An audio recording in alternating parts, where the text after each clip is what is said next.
kann nicht richtig sein, oder? Wird's leichter? Ich weiß nicht, wie das gehen soll. Ich habe jetzt die erste Winch offen und stelle fest, sie ist nicht nur dreckig. Und wie ihr seht, er dreht sich wieder.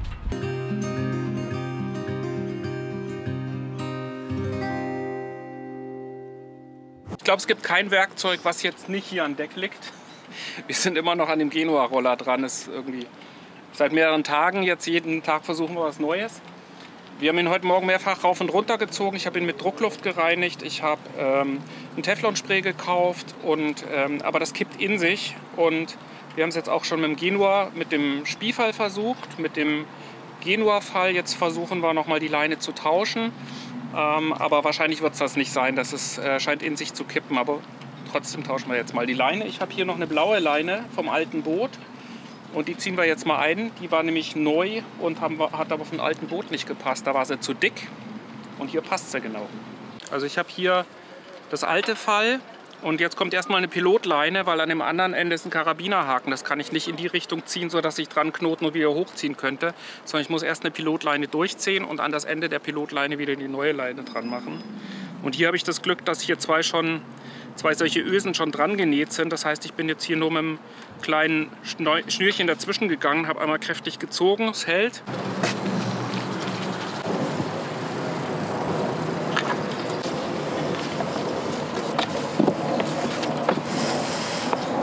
Ich habe hier schon den letzten Meter, es reicht gerade so von der Länge. Dürfte nicht kürzer sein. Jetzt nähe ich das neue Fall hier dran wieder an und dann ziehe ich es wieder zurück. Guck mal, das hat eine Pilotböse. Ja.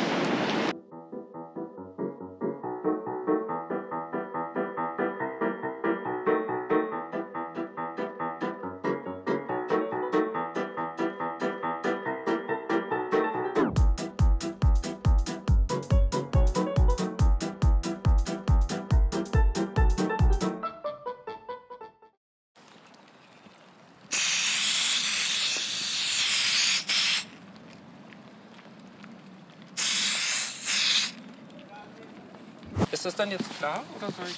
Also alles gut, ich achte drauf. So schnell bist du nicht mit dem Hochziehen, wie ich das freikriegen kann. Ich bin voll der schnelle Hochzieher hier. Ja, genau.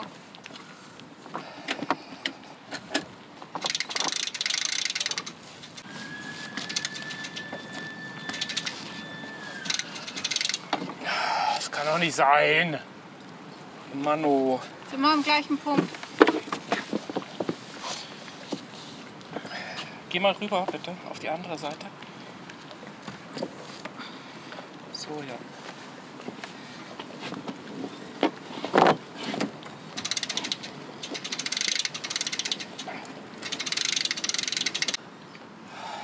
Wir haben die Stelle gleich geschafft. So, jetzt müsste es leichter werden, langsam.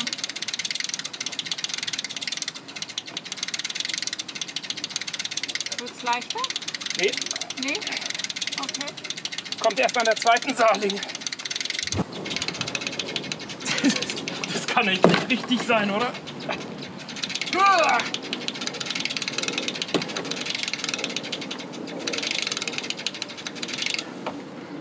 Ey, da ist noch nicht mal ein Segel dran.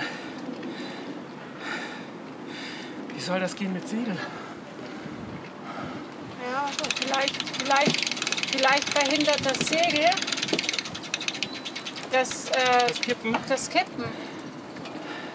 Ja, weil das läuft ja durch die Not durch und dadurch kann es ja schon gar nicht mehr so richtig kippen. Ja, vielleicht. Lass mal los. Ja.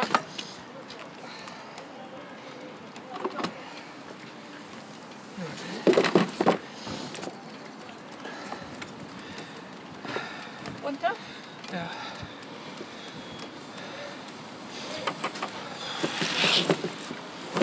Es gibt Muckis, morgen ist er Muskelkater. So, was haben wir denn heute gemacht? Irgendwie nix, ne? Zehnmal den Schlitten hoch und runter gezogen. Ja. Schreibe ich ins Logbuch, Schlitten raufgezogen, 10 Mal, nix gekonnt.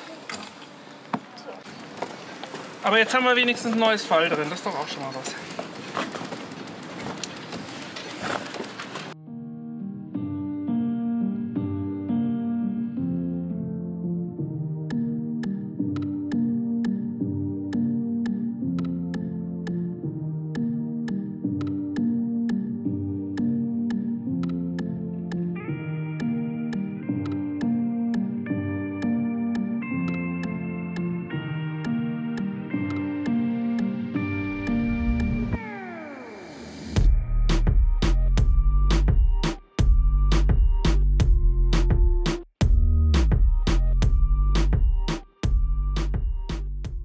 So, ich muss heute mal in den Mast klettern. Ich habe da oben ein paar Themen, die ich mir angucken muss. Unter anderem geht das Windpaddelrad nicht. Für die Funkanlage haben wir nicht sehr viel Reichweite. Und es geht auch um den Furler nochmal. Da hatten wir ja die Schwierigkeit, dass der sich ein bisschen schwer rauf und runter ziehen lässt. Da wollte ich mir mal die obere Befestigung angucken. Ich weiß, viele Leute machen das mit einer Leine, die sowieso schon aus dem Mast raushängt, also zum Beispiel dem Großfall. Ich werde dazu aber eine extra Kletterleine einziehen. Das heißt, ich ziehe einen Fall raus, und zwar eins, was durch den Mast durchläuft. Es gibt ja auch zum Beispiel das Spielfall, was außen an der Rolle hängt. Das ist mir aber zu riskant, weil dann hängt alles an der Rolle und an dem Schäkel. Der kann ja auch einen Schaden haben. Ich werde also durch den Mast gehen. Da ist ein riesiger Bolzen mit dann drauf reitenden Rolle und das ist deutlich stabiler. Und da ziehe ich als allererstes jetzt mal ein richtiges Kletterseil ein.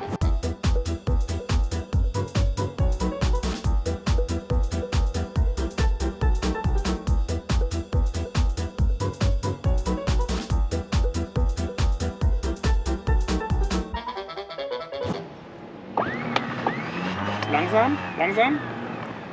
Okay, geht los.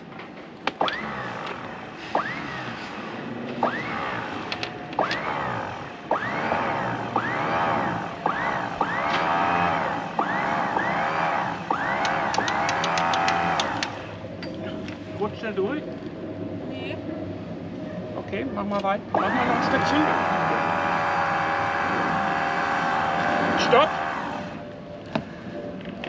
Mach mal abwärts.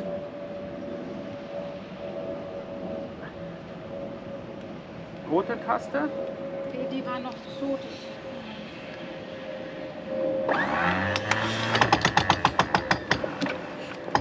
Abwärts rutscht er. Hat einen Überläufer.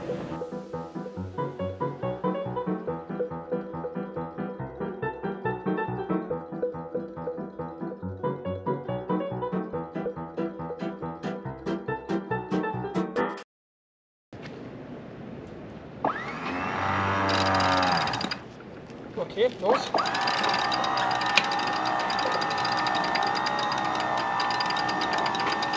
Stopp. Abwärts.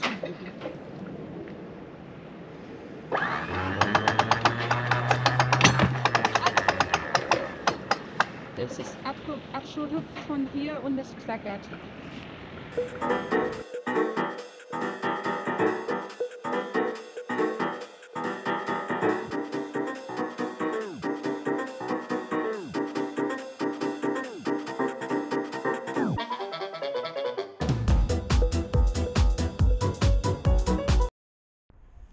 Okay. And then when you go here, you put your feet here and relocate your Yes. seat. Yes. Okay, dale. It's for testing. For testing. Yeah. Vamos. You need to put. It's connected, yes? Yes. Okay, maybe we go. The batteries. Okay, sube. Stop. Stop. Stop.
Momento!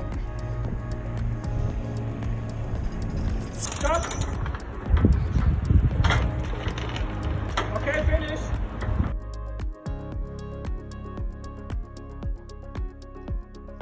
Marion, schick mir mal bitte im Turnbeutel das Silikonspray hoch. Das habe ich vergessen.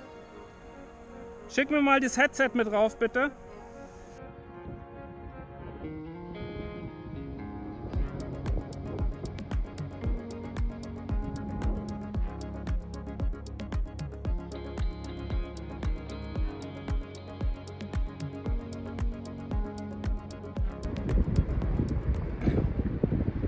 Hab was im Mund.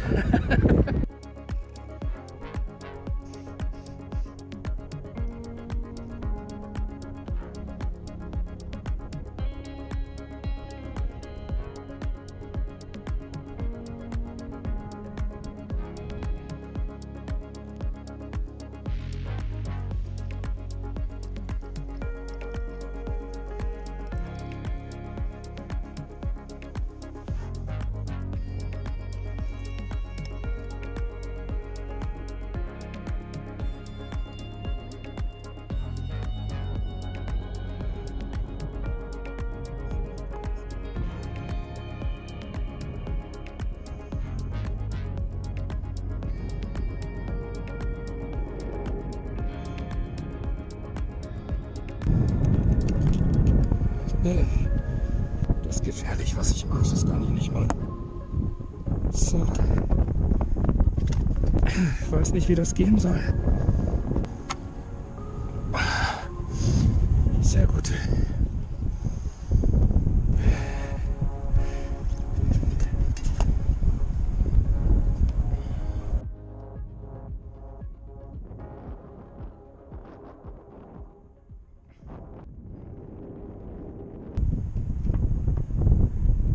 Hi Sergio, thank you so much. Yeah, great. I love that. Yeah, it feels better than I thought. So, okay. So thank you very much for your help. So prepare yourself for letting me down and try it some centimeters. Safety first.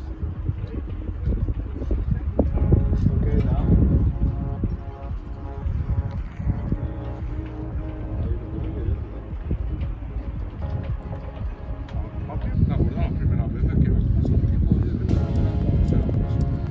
This light? Yes.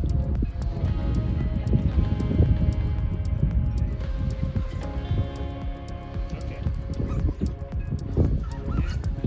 Stop.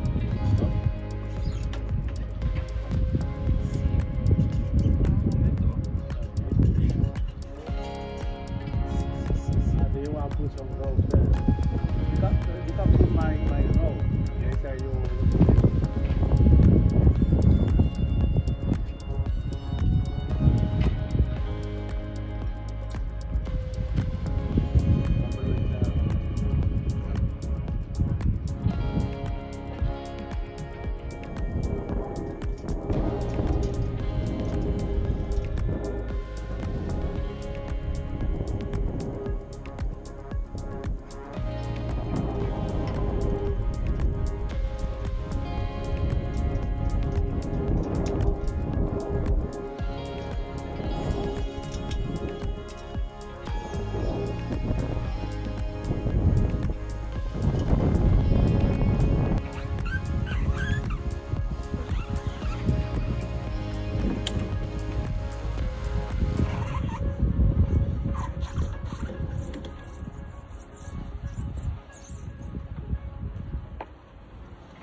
Attention, Cody.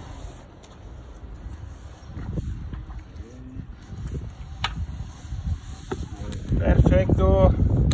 Muchas gracias. Gracias. ¿Han visto como una vuelta? Perfecto.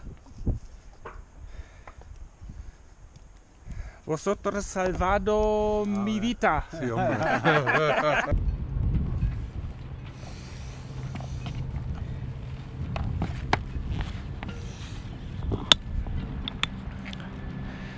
Ich war vorhin im Mast mit viel Hilfe von Freunden.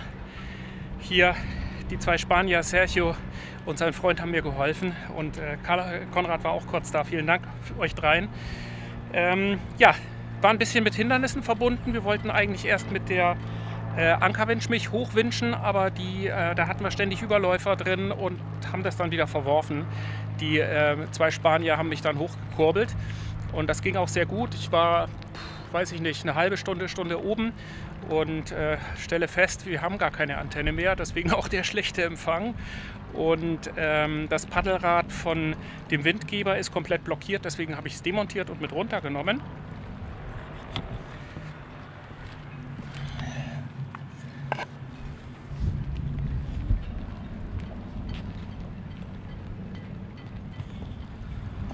Also so sieht das aus.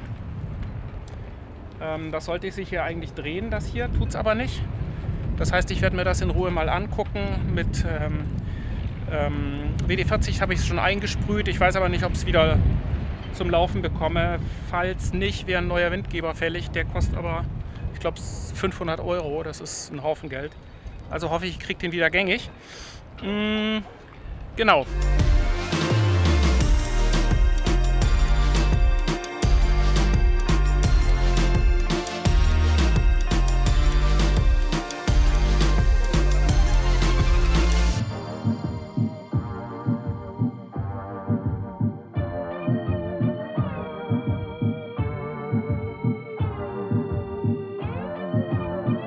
Gestern war ich ja im Mast geklettert und habe festgestellt, dass die Windex oder das Paddelrad von Windrichtungs- und Windgeschwindigkeitsanzeiger nicht mehr funktioniert und habe es deswegen mit runtergenommen und habe festgestellt, dass es fast blockiert ist.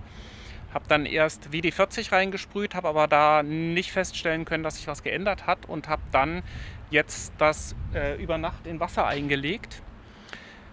Weil mir jemand gesagt hat, dass es oft einfach nur von Salz verkrustet ist. Und jetzt ist der Versuch, das einfach mit Spüliwasser mal einweichen zu lassen. Vielleicht löst sich dadurch.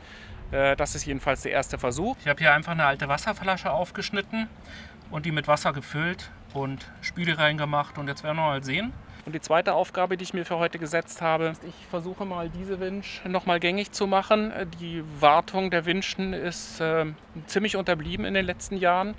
Und deswegen gucke ich, ob ich die gängig kriege und auf der anderen Seite auch. Also die Luma habe ich noch nie gewartet, aber ich denke, ich werde sie aufkriegen.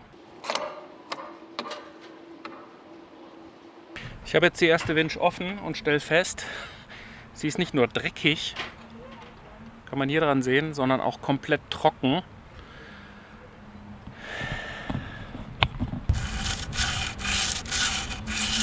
Und ich mache mir jetzt ans Reinigen und ja, werde sie dazu wahrscheinlich vom Mast auch abbauen, dass ich sie vor mir habe und dann reinige ich sie, werde sie schön fetten und dann läuft die später wieder. Das ist schon echt ein trauriger Anblick, ne? Das kann man echt nicht anders sagen. Ne? Das ist total staubig. Also hier zum Beispiel, da, das staubt richtig. Und hier oben ist natürlich auch alles dreckig. Also es ist komplett trocken. Komplett trocken. Ich bin ein bisschen fassungslos, muss ich ehrlich sagen. Da, guck mal, was da für Staub runterfällt.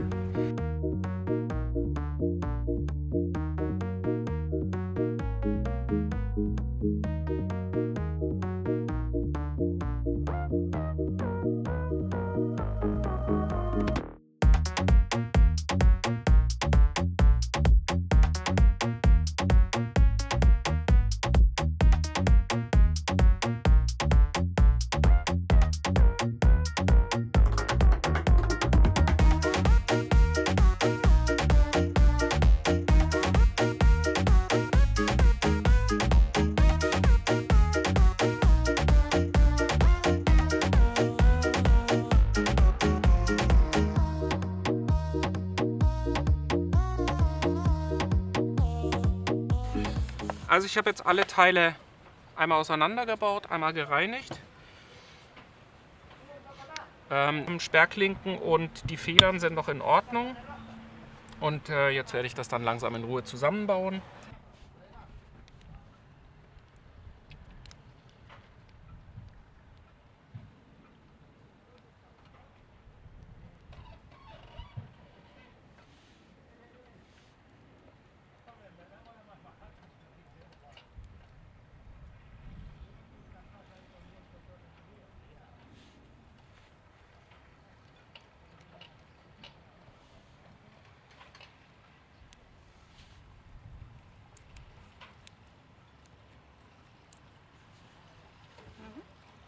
Und der kommt dann da rein.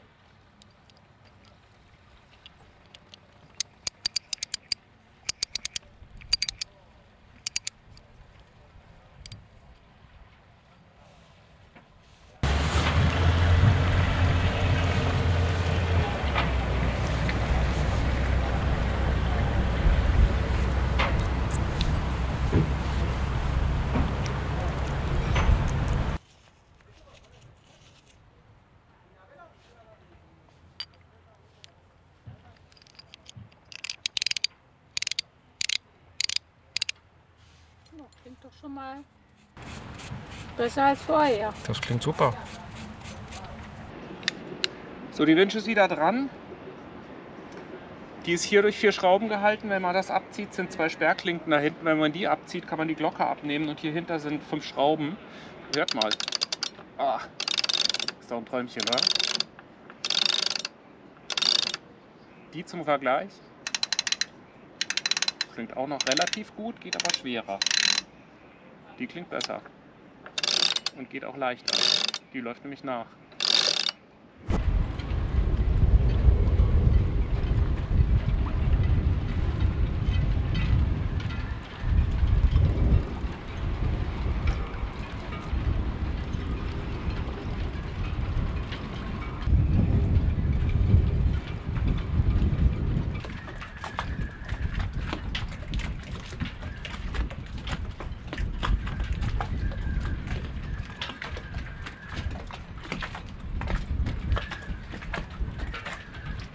Thema Windmesser war ja noch offen und wie ihr seht, er dreht sich wieder.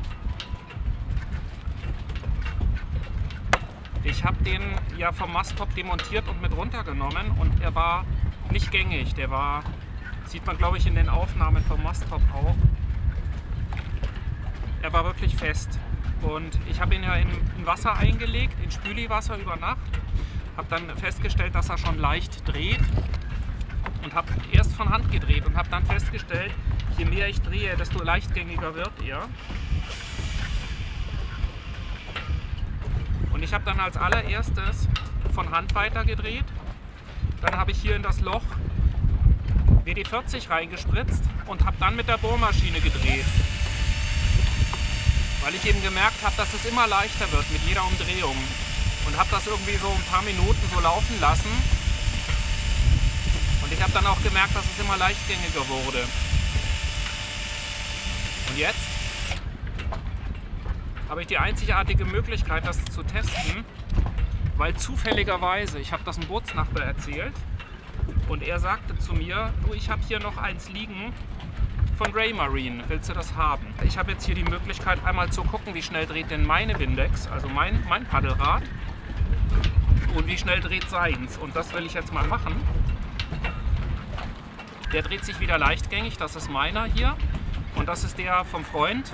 Und man sieht, dass die zwar nicht ganz gleich drehen, aber schon wieder deutlich gangbar geworden ist. Und ich werde das dann demontieren und es ist ja zumindest ein Indikator, selbst wenn er vielleicht nicht um 1 oder 2 Knoten die richtige Windgeschwindigkeit anzeigt. Ich denke, dass er uns deutlich helfen wird und das war ja das Ziel. Also der nächste Schritt wird sein, dass der wieder im Masttop montiert wird. Das kann ich aber heute nicht machen. Ihr merkt ja, es ist relativ stark windig. Das Boot hat ziemlich viel Bewegung. Ich werde das dann an einem der nächsten Tage machen, wenn das Boot wieder ruhig im Hafen liegt und kein Wind ist.